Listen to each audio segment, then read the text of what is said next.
Thank you for joining us for In Focus. I'm Anthony Moreno.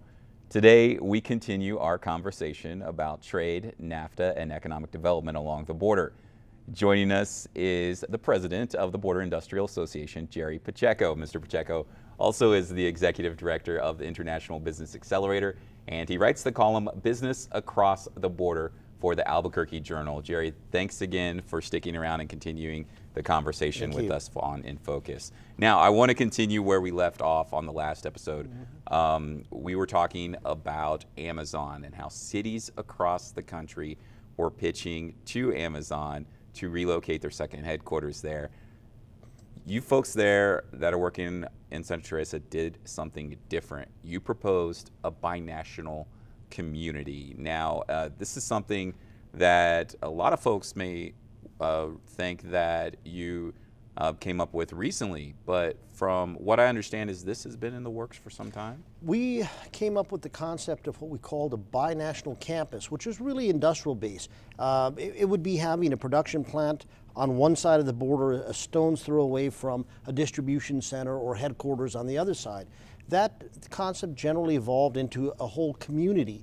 And once we started thinking big, we thought we can actually create a binational city that could be the model, not only on the U.S.-Mexico border, but internationally as to how cross-border cooperation can happen. The whole Amazon deal was a great way to demonstrate that, to come together with our Mexican partners, do a common pitch, put a twist on it, and go out and get all sorts of press, which is exactly what happened.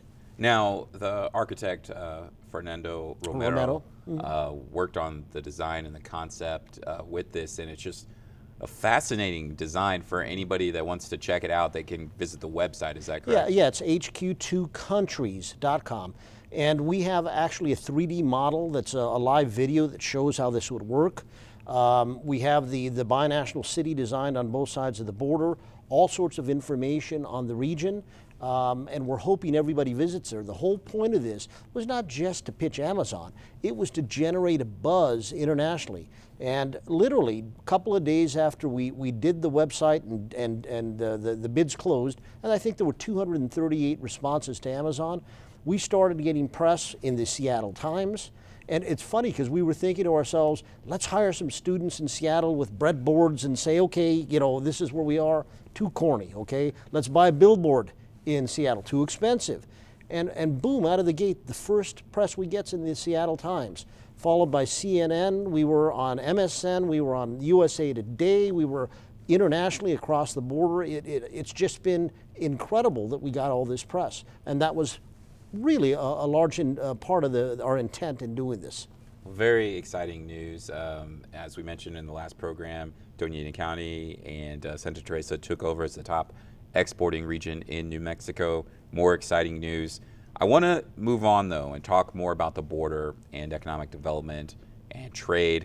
As we all know, President Trump has tweeted calling NAFTA, quote, the worst trade deal in history. The North American Free Trade Agreement is about to go under renegotiations right now. Now, you wrote in your column about Mexican Ambassador Jeronimo Gutierrez, who visited late last year the borderland here. I'd like to hear from your perspective what you really, what did the ambassador from Mexico really have to say about these ongoing negotiations? Well, it was really interesting, Anthony, because we spent the better part of a day. We took him to Santa Teresa and took him into San Jeronimo. We actually had breakfast at the Foxconn plant and gave him a presentation of what we're doing in the region, and he was very excited. And by the way, we showed him the Amazon deal, and he was ecstatic about that. He thought, my God, this is a great example of binational cooperation. We talked a lot about the NAFTA negotiations, and he talked about what was going well and what was becoming sticking points. And the two things that he really emphasized that were sticking points were the U.S. stance in trying to mandate and increase U.S. content, North American content in auto parts being made in North America. Right now, most auto parts have a 62.5% local content. In other words, to be able to move free across the border without any tariffs, you have to have North American content of 62.5%. The Trump administration wants to raise that to 85%, which almost every single major car company says that's going to be impossible. There's not a company in the world that can do that. So that's a sticking point.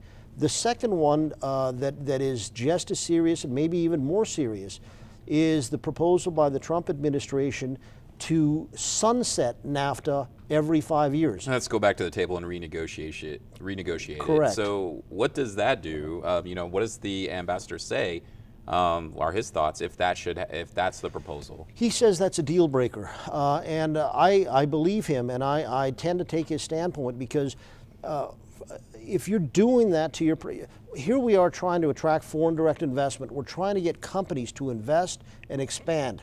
They need security in knowing that if they're doing that based on a free trade agreement, that in 5 years they're not subject to renegotiations and the agreement could go away and things could turn south on them. So we need to provide a level of comfort to our companies that we're trying to attract here and create jobs. And that sunset provision every 5 years is a killer.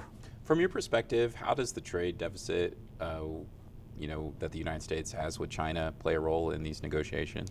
Well, it's interesting, Anthony, because the focus is not on the Chinese deficit. Our trade deficit with China is $347 billion. Mexico is fourth on that list behind Japan, which is $96 billion.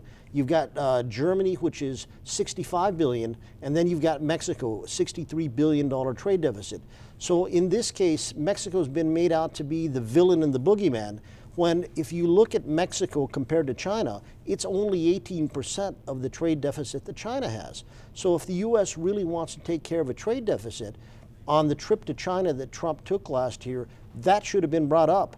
Yet the trade deficit is kind of the 800-pound gorilla also in the NAFTA negotiations, even though it doesn't make a lot of sense. Now, we have about 3 minutes left, but I'd like to talk about a big thing that was obviously very different when NAFTA was first agreed upon: the internet. Yeah. How big of a role does it play in these renegotiations? Huge.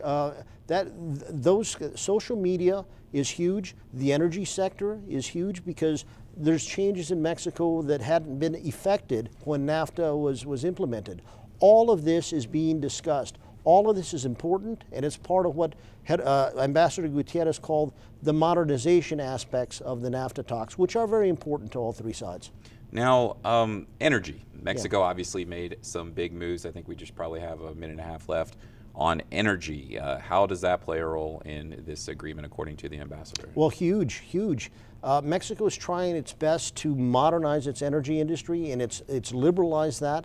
However, there's certain protocols that need to be in place under the agreement to allow for companies to invest, for there to be a system whereby if there's issues between, let's say, U.S. companies and Mexican companies, that under the agreement they can be resolved and addressed. Now, one of the things also that seems to be involved with that is, though, you have environmental concerns, you have labor concerns. Real quick, just off, how do they play a role in these renegotiations? Yes, and those are a major point. Labor relations and indigenous issues are part of the NAFTA renegotiations, and those are one of the four major negotiation areas that the three countries are focusing on. All right. Now, another thing that I think these are major issues, and they take a lot of time to really handle. So, I mean, what are your thoughts on a renegotiation process? How long do you think this could actually take? We're getting to probably the end of the face-to-face negotiations. The sixth round of the NAFTA renegotiations takes place January 23rd in Montreal. I don't know if they're going to go much longer, and I don't see too much having come out of the negotiations where an announcement's made that we're going this direction.